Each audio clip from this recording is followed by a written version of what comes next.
Combien de personnes parlent français dans le monde aujourd'hui?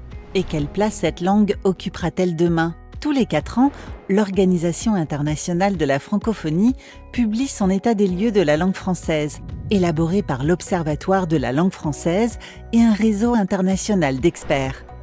Constat: jamais la langue française n'a compté autant de locuteurs. Et pourtant, à l'ère de l'IA et des algorithmes, elle fait face à de nouveaux défis. 36 pays ont le français comme langue officielle, co-officielle ou d'enseignement.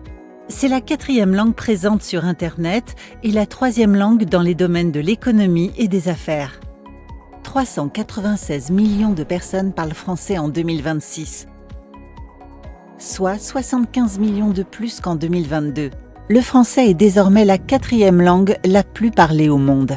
Cette estimation repose sur une évolution méthodologique. Les élèves scolarisés en français dès 6 ans dans une trentaine de pays ont désormais été intégrés au calcul, là où les éditions précédentes ne les comptabilisaient qu'à partir de 10 ans. Avec plus de 170 millions d'apprenants, c'est aussi la 2e langue la plus enseignée sur la planète. Qui sont ces 396 millions de francophones? Le centre de gravité de la francophonie se déplace vers le sud. Elle est désormais polycentrique.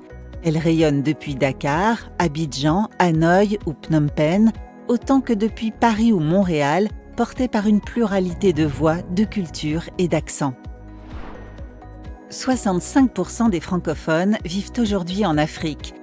Portée par une démographie dynamique et des systèmes éducatifs où le français est la langue d'enseignement dès le primaire, cette évolution est structurelle. À l'horizon 2050, près de 9 francophones sur 10 devraient vivre sur le continent africain. En 2025, on compte 150 millions de jeunes francophones de moins de 15 ans. D'après les projections, ils seront 220 millions en 2050. Pour ces générations, le français n'est pas un héritage figé, mais un vecteur de mobilité, de réussite et d'émancipation sociale et économique.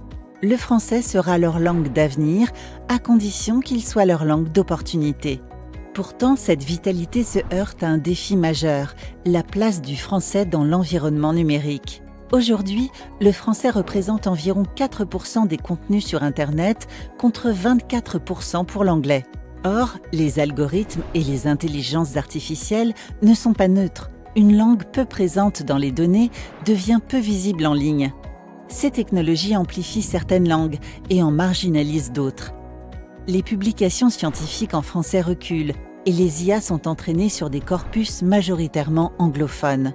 Le défi est donc clair, permettre à la langue française d'exister pleinement à l'ère des algorithmes.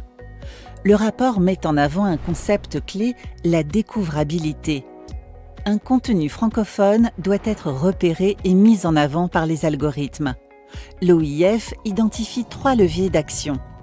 Produire davantage de contenus francophones de qualité, entraîner les intelligences artificielles sur des corpus francophones représentatifs, former davantage de professeurs de français. L'avenir de la langue française dépendra de sa capacité à être non seulement une langue de culture, mais aussi une langue de science, d'innovation et de technologie.